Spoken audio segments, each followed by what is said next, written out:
Bismillahirrahmanirrahim. Assalamualaikum warahmatullahi wabarakatuh. Innal hamdalillah nahmaduhu wa nasta'inuhu wa nastaghfiruhu wa na'udzu billahi min syururi anfusina wa min sayyiati a'malina. May yahdihillahu fala mudhillalah wa may yudhlilhu fala hadiyalah. Asyhadu an la ilaha illallah wahdahu la syarikalah wa asyhadu anna Muhammadan abduhu wa rasuluhu la nabiyya ba'dah. Allahumma shalli wa sallim ala sayyidil mursalin Muhammadin wa ala alihi wa sahbihi ajma'in, amma ba'd. Sahabat Madani TV yang Allah muliakan, alhamdulillah pada saat ini kita diberikan izin oleh Allah untuk bisa bersua, untuk bisa melanjutkan pembahasan yang tertunda. Pada saat itu kita membicarakan tentang perbedaan ketika kita mengkaji Al-Quran dan ketika kita mengkaji hadis. Kalau kepada Al-Quran kita langsung menjumpai teksnya, tidak ada rawinya, bahkan tidak ada sanadnya, begitu. Kenapa demikian? Karena keotentikan daripada Al-Quran itu ada pada fakta-fakta sejarahnya. Sementara kalau kita mengkaji hadis, itu langsung kita berhadapan dengan rawi dan sanad. Fungsi rawi dan sanad itu adalah melihat keotentikan daripada hadis itu sendiri, bahwa hadis itu betul-betul dari Rasulullah Shallallahu Alaihi Wasallam, itu ada pada sejauh mana kualitas rawi dan sanad itu, ya. Nah, pada kesempatan ini mungkin kita tambahkan apa itu sanad. Nah, kalau sanad itu artinya rujukan. Kalau rawi itu yang meriwayatkan. Nah, jadi ada sanad, ada rawi. Nah, kalau bedanya, kalau rawi itu yang meriwayatkan artinya dari Rasulullah turun kepada Imam Muslim sebagai penulis hadis, sebagai mukharij. Itu rawi. Sementara kalau sanad itu dari Imam Muslim sebagai penulis hadis, itu merujuk kepada sanad 1, sanad 2 sampai kemudian kepada sahabat dan sahabat berjumpa dengan Rasulullah, gitu. Jadi sesungguhnya dilihat dari sisi bahasa, rawi dan sanad itu sama, begitu. Tetapi dilihat dari fungsinya berbeda. Kalau rawi itu yang meriwayatkan, itu dari Rasulullah diriwayatkan kepada sahabat kepada tabi'in kepada tabi'in, kemudian kepada para penulis hadis seperti Imam Muslim, Imam Bukhari, At-Tirmidzi, Abu Dawud dan sebagainya. Itu para penulis hadis. Nah, sementara kalau sanad lebih ke arah sebagai pertanggungjawaban daripada para penulis hadis. Jadi ketika Imam Muslim misal, dia menuliskan sebuah hadis dalam kitab Sahih Muslim, maka pertanggungjawaban ilmiahnya dia katakan bahwa hadis ini dia dapatkan dari gurunya A mendapatkan dari gurunya B mendapatkan dari gurunya C, kemudian C mendapatkan dari sahabat mendapatkan dari Rasulullah. Nah, itu yang disebut dengan sanad, begitu. Nah, baik sahabat Madaniyah TV, kita masuk kepada bab pertama dari Kitabul Muqaddimah. Nah, bab pertama itu judulnya adalah tentang wajibnya meriwayatkan dari rawi yang sikot. Apa itu sikot? Nah, sikot itu adalah salah satu sebutan bagi kualitas hadis. mohon maaf, salah satu sebutan daripada kualitas rawi, bahwa ini rawi ini sikot. Sikot itu dibagi dua. Jadi yang disebut dengan sikot itu adalah rawi yang memiliki kapasitas keadilan dan kedobitan. Nah, begitu. Jadi kalau dikatakan oleh Imam Muslim dalam bab ini, wajibnya meriwayatkan dari yang sikot, maksudnya bahwa Imam Muslim sudah berkomitmen untuk menuliskan hadisnya dari rawi yang sikot.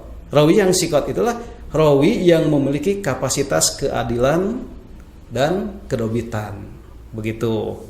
Nah, adil itu maksudnya terkait dengan integritas keagamaannya. Menyangkut masalah ketakwaan, menyangkut masalah akhlak yang mulia, begitu. Ya, terkait dengan integritas kepribadiannya. Sementara yang disebut dengan adil adalah rawi yang memiliki kecerdasan. Dia memiliki hafalan yang banyak, memiliki kecerdasan yang baik dan lain sebagainya. Nah, jadi kalau kita melihat kalimat Imam Muslim dalam bab ini bahwa wajib meriwayatkan dari rawi yang sikot, maksudnya rawi yang memiliki kapasitas keadilan yang mumpuni dan kecerdasan yang baik, begitu. Nah, itu. Baik, kita masuk ke hadisnya. Kita bacakan hadisnya. Hadatsana Abu Bakar bin Abi Syaibah. Nah, kita sampaikan dulu hadisnya, nanti kita bahas. Hadatsana Waqi' an Syu'bah anil Hakam an Abdurrahman bin Abi Laila an Samurah bin Jundab tahwil. Hadatsana Abu Bakar bin Abi Syaibah aidan hadatsana Waqi an Syu'bah wa Sufyan an Habib an Maimun bin Abi Syaibah an Maimun bin Abi Syabib anil Mughirah an Syu'bah qala Rasulullah sallallahu alaihi wasallam man hadatsa anni bihadisin yura annahu kadhib fahuwa ahadul kadhibin. Nah, itu hadisnya. Nah, jadi ternyata hadis itu sahabat Madani TV panjang ya. Tidak seperti yang kita baca di buku-buku biasa atau di apa-apa. Kalau di buku-buku biasa atau di manapun sering kita jumpai ya. Misal kalimatnya Rasulullah sallallahu alaihi wasallam bersabda, langsung ke teks hadisnya. Ternyata tidak demikian. Begitu kalau kita lihat kepada buku sumbernya, ada rawi dan sanadnya, tidak langsung Rasulullah bersabda bla bla bla, tidak langsung begitu. Ya, jadi ada penjabaran rawi dan sanadnya. Nah, baik, coba kita terjemahkan sahabat. Nah, hadatsana Abu Bakar bin Abi Syaibah. Nah, artinya telah menceritakan kepada kami siapa? Abu Bakar bin Abi Syaibah. Nah, siapa Abu Bakar bin Abi Syaibah itu? Abu Bakar bin Abi Syaibah itu gurunya Imam Muslim. Begitu. Gurunya siapa? Imam Muslim. Jadi ketika Imam Muslim itu menuliskan hadis, dia bertanggung jawab dulu akan keotentikan hadis itu. Dengan cara apa? Dengan merujuk kepada gurunya. Nah, gurunya yang pertama sebagai sanad pertama. Ingat, sahabat Madani TV, sanad itu artinya adalah rujukan. Dalam hal ini gurunya yang pertama yang menceritakan, meriwayatkan kepada beliau, kepada Imam Muslim. Oleh karena itu, Imam Muslim merujuk kepada gurunya yang pertama, yaitu Abu Bakar bin Abi Syaibah. Kata beliau, hadatsana Abu Bakar bin Abi Syaibah. menceritakan kepada kami siapa Abu Bakar bin Abi Syaibah. Ternyata sahabat Madaniyah TV, Abu Bakar bin Abi Syaibah sebagai gurunya Imam Muslim itu juga tidak bisa mengarang-ngarang begitu akan hadis yang akan diriwayatkannya kepada Imam Muslim. Begitu. Oleh karena itu beliau bersandar kepada gurunya juga dengan mengatakan hadatsana Waqi'. Nah, telah menceritakan kepada kami. Nah, kami di sini siapa? Kami di sini adalah Abu Bakar bin Abi Syaibah, begitu. Jadi kami di sini adalah Abu Bakar bin Abi Syaibah sebagai guru dan mengatakan bahwa siapa gurunya adalah Waqi'. Nah, begitu. Nah, demikian juga Imam Waqi' sebagai gurunya Abu Bakar bin Abi Syaibah itu bertanggung jawab juga ketika dia meriwayatkan kepada Abu Bakar bin Abi Syaibah. Kata Imam Waqi', an Syu'bah, begitu, an Syu'bah. Dia mendapatkannya dari Syu'bah, dari Imam Syu'bah. Nah, demikian juga Imam Syu'bah mendapatkan hadis dari mana? Ketika dia harus meriwayatkan hadis ini kepada Waqi'. Dia katakan, saya mendapatkannya adalah Anil Hakam, dari Imam Al-Hakam. Nah, Imam Al-Hakam juga begitu. Dia merujuk keotentikan hadis yang akan diriwayatkan kepada Syu'bah tadi.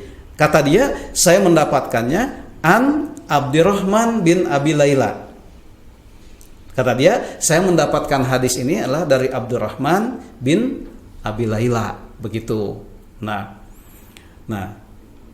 Abdurrahman bin Abi Laila juga sahabat Madaniyah TV juga mendapatkan hadis ini an Samurah bin Jundab sebagai gurunya.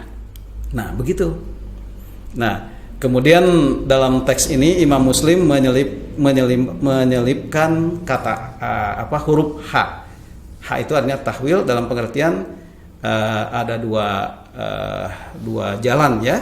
Jalan yang pertama tadi hadatsana Abu Bakar bin Abi Syaibah dan selanjutnya. Nah, jalan berikutnya Imam Muslim menyatakan wa hadatsana, menceritakan kepada kami juga, yaitu Abu Bakar bin Abi Syaibah juga ya. Kemudian Abu Bakar bin Abi Syaibah menyatakan juga hadatsana Waqi', mendapatkannya dari Waqi', an Syu'bah, nah dari Syu'bah, kemudian wa Sufyan dan Sufyan. Dia mendapatkannya dari Imam Syu'bah dan Sufyan, dan Imam Syu'bah dan Sufyan mendapatkannya an Habib. Imam Habib mendapatkannya dari Maimun bin Abi Syabib. Nah, kemudian Maimun bin Abi Syabib mendapatkannya dari siapa? Yakni dari Al-Mughirah bin Syu'bah. Nah, ini Al-Mughirah bin Syu'bah ini adalah sahabat yang jumpa dengan Nabi. Yaitu Maimun bin Abi Syabib ya, dan Al-Mughirah bin Syu'bah yang jumpa dengan Nabi itu qala, baru dua-duanya berkata demikian. Ya. Kata dua sahabat tadi, qala Rasulullah sallallahu alaihi wasallam. Rasulullah sallallahu alaihi wasallam bersabda. Nah, hadisnya adalah ini. Hadisnya adalah man haddatsa anni bihaditsin. Nah, itu hadisnya. Teks hadisnya itu, man haddatsa anni bihaditsin yura annahu kadzib, ya, fahuwa ahadul kadzibin. Nah, jadi ternyata untuk sampai kepada teks hadisnya itu ada alur dahulu yang harus dilalui, yaitu berupa pertanggungjawaban dari penulis hadis, dalam hal ini adalah Imam Muslim, begitu ya. Nah, kata dua sahabat tadi, Rasulullah bersabda, man hadatsa anni, siapa yang bercerita tentangku, bihadisin, akan sebuah hadis, kemudian yuro annahu kadzib, kemudian diketahui bahwa rawi daripada hadis itu adalah kadzib, pendusta, begitu ya.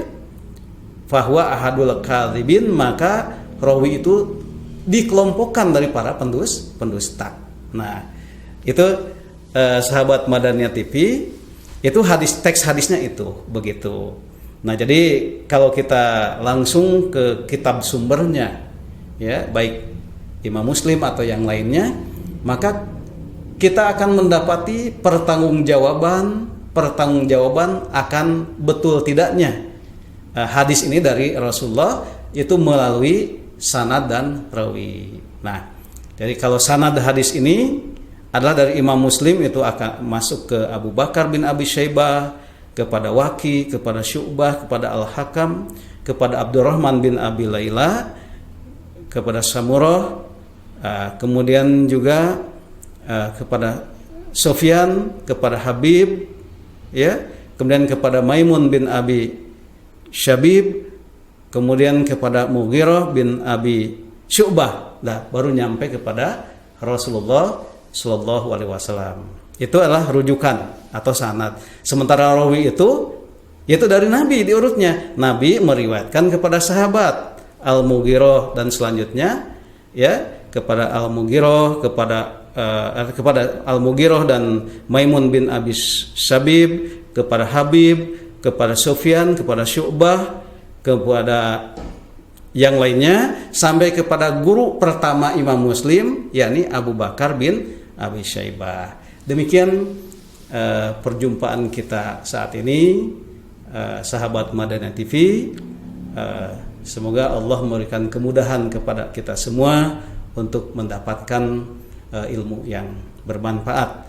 Kita tutup dengan mohon maaf sebelumnya, mohon sahabat Madaniyah TV untuk kelangsungan daripada dakwah kita ini, mohon subscribe, kemudian di like dan di komen. Subhanakallah wa bihamdika, asyhadu an la ilaha illa anta, astaghfiruka atubu ilaik.